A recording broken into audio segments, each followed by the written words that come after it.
Você acha alemão? Ah, não, porque eu sou, né, aqui, africano e tal. Mas, porra, quanto tempo que você tá aí no país? Você é brasileiro, velho. É uma república, cara. E a gente tem que se entender como uma república, senão a gente não vai ter soberania. Se a gente não tiver soberania nacional, a gente não vai conseguir proteger o país. Caramba. Hein, Rubão? Mas altíssimo nível, precisa de nascer o sentimento primeiro, né, Henrique? Não tem esse sentimento. Como é que resolve isso, Rubão? Rapaz, vamos por partes aqui. Vamos dar uma de Jack Estripador. Praticamente, eu não tenho nada assim a acrescentar. Quer dizer, acrescentar, posso acrescentar em volume. Acrescentar de novos pontos, não. Tudo que o Henrique falou foi pertinente. E mais um recado para as pessoas que estão aqui, não aqueles que já entendem mais ou menos o que a gente faz. A primeira coisa que eu peço para vocês é que vocês deem 2 passos para trás e tentem enxergar o cenário. Vocês estão afundados numa sociedade derretida, aonde o Henrique falou muito bem, o grande problema não é a corrupção. A corrupção é um produto secundário de uma sociedade desestruturada, de uma mais-valia. Por exemplo, eu falei que a gente estava sob a égide de uma juristocracia, e eu retiro o que eu falei. Nós estamos sob a égide de uma mais-valia, aonde, por falta de comando central, por falta de uma estrutura lógica de funcionamento do país, cada grupo faz o que quer. Para cada sentença idiota, obtusa, louca, translocada de um magistrado, existe outra super equilibrada de outro magistrado. Então, se eu colocar a culpa toda no judiciário brasileiro, eu estou isentando os outros culpados. Sim. O processo como um todo. Ou seja, o Brasil hoje é resultado de um projeto. O idiota que vem aqui, o cara que escreve Tarcísio 2026 aqui, ele é um produto acabado da idiotice entronizada na cabeça das pessoas. O cara que escreve isso é um débil mental. O cara tem problema cognitivo. O cara não consegue compreender a sociedade. Eu vou começar a estratificar isso pelo começo. 1988, Constituição Federal Brasileira, promulgada através de uma farsa eleitoral chamada Plano Cruzado. Não é à toa que em 86 o Brasil tem o Plano Cruzado e em 87 é fundado o BTG Pactual. Ou seja, George Soros chegando ao Brasil em 87, logo o primeiro ano de trabalho da Assembleia Nacional Constituinte, que não era exclusiva. Outro erro, crasso, fatal. Uma Assembleia Nacional Constituinte não pode ser promulgada pelo mesmo grupo que foi eleito como parlamentar no país. Um tem uma atribuição, outro tem outra. A Assembleia Nacional Constituinte deveria ser exclusiva. Você vota para uma Assembleia Nacional Constituinte, você tem alguns cargos indicados e você tem 2 anos para apresentar uma nova Constituição, que aí sim vai para o Congresso e é aprovada. É assim que se faz. Então nós começamos por essa colcha de retalho mal arrumada. Uma Constituição Federal que não bastasse já ser lasciva, cheia de furos, falando demais e sendo objetiva de menos, até hoje, depois de passados 30 anos, temos ali 200 e poucas emendas. E, por último, juízes, magistrados que rasgaram tudo ali e imprimiram e passaram a trabalhar através de uma determinação de uma lei de 2013 de Dona Dilma, que implementa a delação premiada no Brasil. Foi essa daí que quebra o Código Processual Penal brasileiro, porque nós somos signatários do sistema romano-germânico. Está aí o Robertinho, que um dia estudou direito, nem lembra mais, e depois começou a vender comida para os outros, aí esqueceu do direito. Mas é o seguinte... mais justo, se alimenta sem prejudicar o direito, é só para ferrar. Nós simplesmente passamos a adotar em algumas varas, em alguns tribunais, o common law, o direito comum, o direito imperial. E nós temos um direito escrito. E o cara pega o direito escrito, joga fora e faz o que quer e o que bem entende. Isso é o nível que está a Constituição. Aí é o seguinte, nós adotamos esse modelo. Agora, eu quero dizer para você, meu nobre ouvinte, assistente que está aí agora. Vocês, provavelmente, uns vão se dizer de direita e de esquerda. E eu vou provar para vocês que vocês são tudo legume da mesma sopa. Vocês estão na mesma panela e vocês vão ser comidos pelas mesmas pessoas. Porque em 88 nós entregamos a Constituição Federal, começou a valer em 89.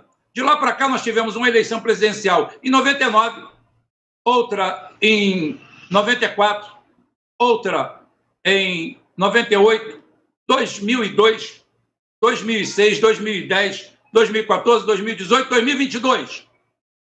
Nós tivemos governos de direita, governo de esquerda, governo disso, governo daquilo. Eu quero que alguém me diga aí qual foi o dia dessa evolução, ou evolução inteira, que nós saímos um dia, sequer 1 milímetro do consenso de Washington, da política de juros, da política do FMI, das políticas externas ditadas por Wall Street.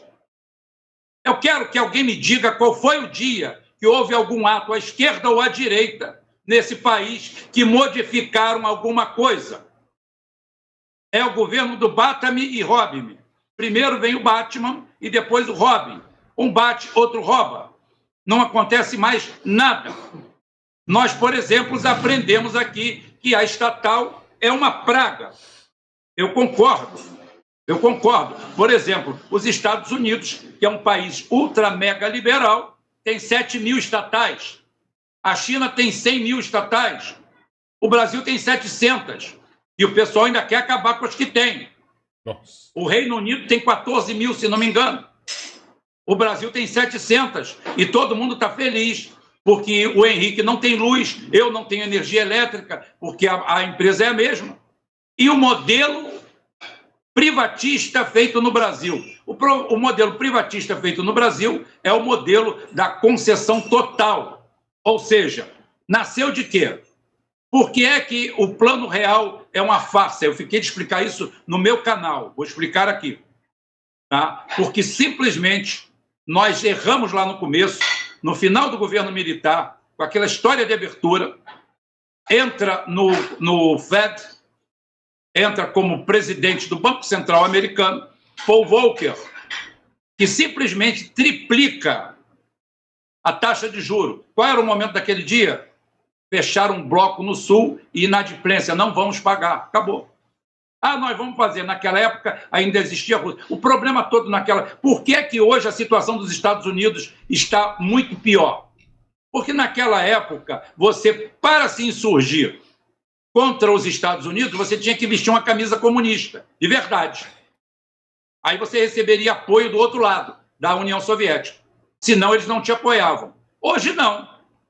Hoje, como o mercado é mais aberto, a China te apoia, a Rússia te apoia, outros países te apoiam, sem necessariamente vender a ideologia deles, que também já não existe internamente. O mundo mudou. Essa história de esquerda e direita é um processo medieval, é uma coisa que é oriunda da Revolução Francesa, que em si foi uma merda, uma grande tragédia. Todo mundo se baseia nessa bosta.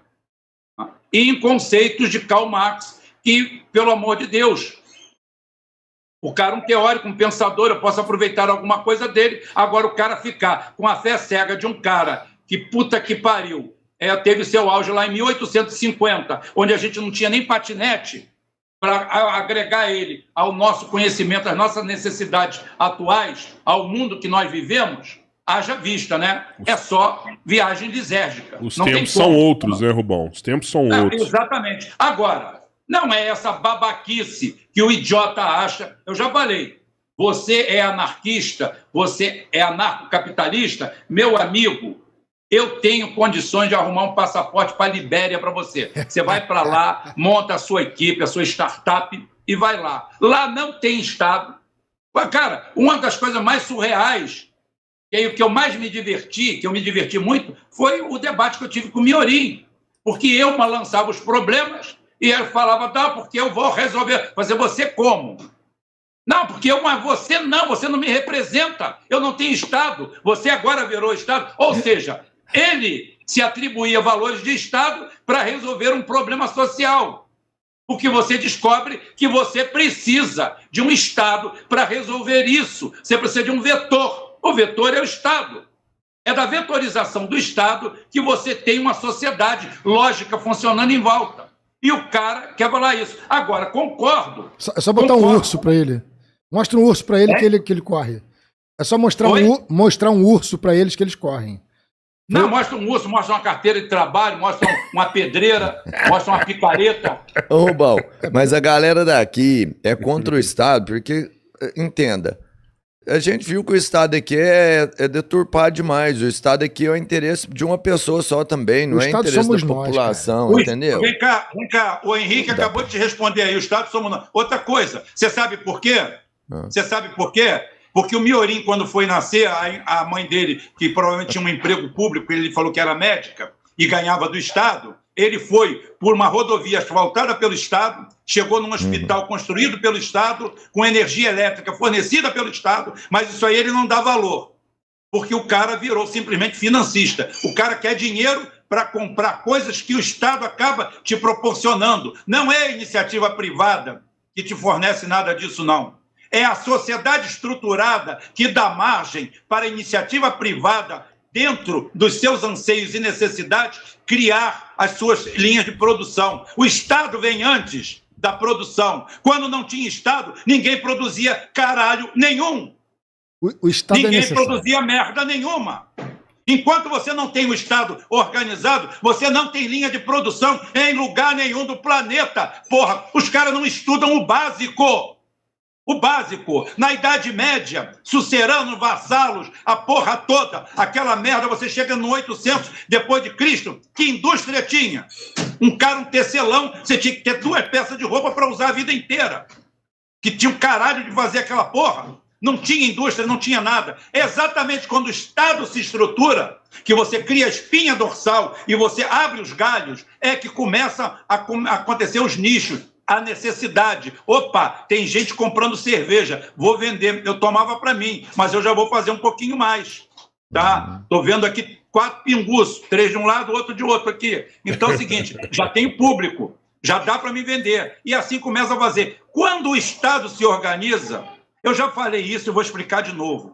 Quando você pega o seu bebê, leva lá no pediatra, o pediatra fala assim, o seu filho está cheio de verminose.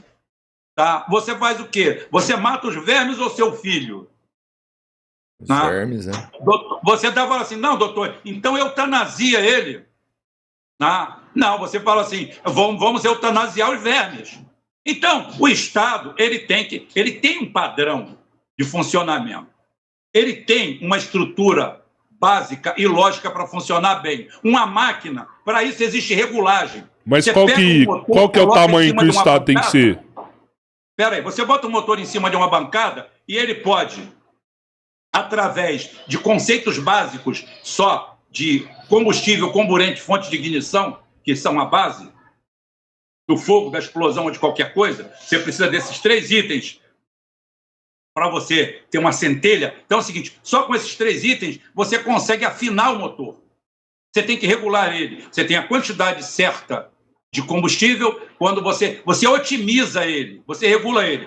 Essa é a quantidade certa de combustível, essa é a quantidade certa de ar, e esse é o ponto certo para ver a centelha e ele explodir e esse motor render bem. Por isso que tem o teu carro, que é o mesmo motor do meu, tá redondo, rendendo bem, tudo bem, e o meu tá uma merda, consumindo o dobro e andando a metade. Por quê? Regulagem é a mesma coisa de uma máquina. A mesma coisa, a analogia que a gente tem para a vida da gente, tem para o Estado. O Estado, por exemplo, tem algum inimigo maior do IPVA do que eu? Uma fonte de corrupção?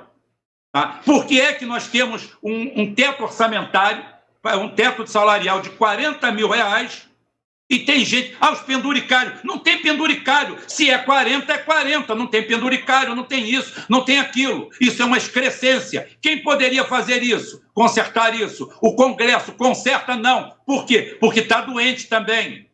O Senado poderia acabar com isso. Não acaba por quê? Nós temos que fazer essa pergunta. Por que é que não acaba? O cara tem que fazer a pergunta na hora que vota. O cara tem que fazer isso aí. O cara tem que começar lá pelo vereador. Tem que começar do começo. O cara vai votar para o vereador, qualquer um vê numa cidade interior, me dei bem, o cara me deu 100 conto ali e tomei tudo de cachaça. Beleza. E agora se fode 4 anos na mão de um vagabundo. E deu 100 conto para tu encher o cu de cachaça. Legal. O melhor conceito que existe para o político é o seguinte: o que interessa ao político bandido. Político não presta. Esse é o melhor conceito de todos. Político nenhum presta. Você sabe por quê? Tem 513 vagas de deputado federal na próxima eleição. O Rio acho que tem 46, São Paulo tem 70, tá ótimo. Esse número de deputados, bom, ruim, ladrão ou qualquer coisa, vão ser preenchidos. Vão ser preenchidos. Não adianta, vão ser preenchidos. Se ninguém for votar, o cara que teve 30 votos vai ser eleito. Até o cara que teve 0 voto vai ser eleito, porque ele está lá, que vai ter o voto de partido dele. Acabou. Então é o seguinte, a resposta não é essa. A resposta é você começar a olhar para você e ver o que você pode fazer. O cara acha que ser nacionalista, ser patriota hoje é, como eu falei, andar com uma bandeirinha de Israel, outra dos Estados Unidos, se dizer de direita, dizer que é conservador, que está doido para ir para o Rio Jordão, aquela porra daquele córrego de merda, que só aqui perto da minha casa tem uns 4 melhor. Né? Então é o seguinte, aqui não tem muito rio não. Hein? Então é o seguinte, o cara vai para o Rio Jordão, vai fazer uma excursão em Israel, e blá, blá, blá, usa uma camisa falsa do Neymar e diz que vai solucionar o problema. Quando com Bolsonaro, com Lula, com Temer, com Fernando Henrique, nada mudou. A Vale do Rio Doce foi criada em 1943. A Vale do Rio Doce foi privatizada em 96. 53 anos na mão do governo. Nenhum acidente. Nada. Você sabe por quê? Porque empresa estatal não corrompe órgão estatal atrás de certificação. Existe uma coisa nas barragens que se chamam acelerômetros. As barragens vivas, que não são concretadas, que não são, todas elas têm que ter acelerômetros, que eles vão te dar o nível de deslocamento, velocidade, uma série de fatores, e vão te dizer se ela está boa ou se ela está ruim. Num órgão estatal, sabe como funciona? O cara do órgão chega lá e fala assim, essa barragem está condenada. Aí o gerente daquela negócio, que é funcionário público, vai chegar e falar assim, perfeito, vamos esgotar ela. Vamos esgotar ela e vamos tentar reparar. Vamos fazer aqui uma central de custos, vamos ver qual é. Porra, vai ficar em 1 bilhão. Mas tudo bem, tem que ser feito. É assim que funciona o Estado. Eu trabalhei na Petrobras durante 23 anos, como fiscal, como gerente de contrato, como peão, como tudo. Então é o seguinte, ótimo, está aqui. Quando você chega numa empresa privada, o fiscal chega lá e o cara pergunta, ele entra aí, fecha a porta. Vem cá, como é que está o carro lá? Está tudo bem? E você não queria uma casa lá em Búzios, não? Que tal? Que tal 1 milhãozinho aí para você? Aí o cara faz a conta, ele usa a camisa amarela do Neymar, ele fala em moralidade, ele vota no mito, mas o cara está oferecendo 1 milhão para ele, né? 1 milhão é 1 milhão. Então o cara vai lá, mete o jamegão, o laudo, e diz que aquele acelerômetro que deu uma marcação crítica, está tudo ok, porque a empresa acha que sempre vai poder empurrar mais um pouquinho, porque afinal de contas é um gasto de 1 bilhão. É um gasto de 1 bilhão que vai para a contabilidade da empresa. Quando você trabalha no Estado, 1 bilhão ali não representa 1 bilhão, representa algo necessário a ser feito. É por isso que muitas vezes a empresa estatal é vista, tida aí a vida como deficitária, como perdulária, mas não é não. É porque todas as leis ambientais, a gente acata elas. Por exemplo, o CONAMA dizia que o índice de contaminação de petróleo numa plataforma de petróleo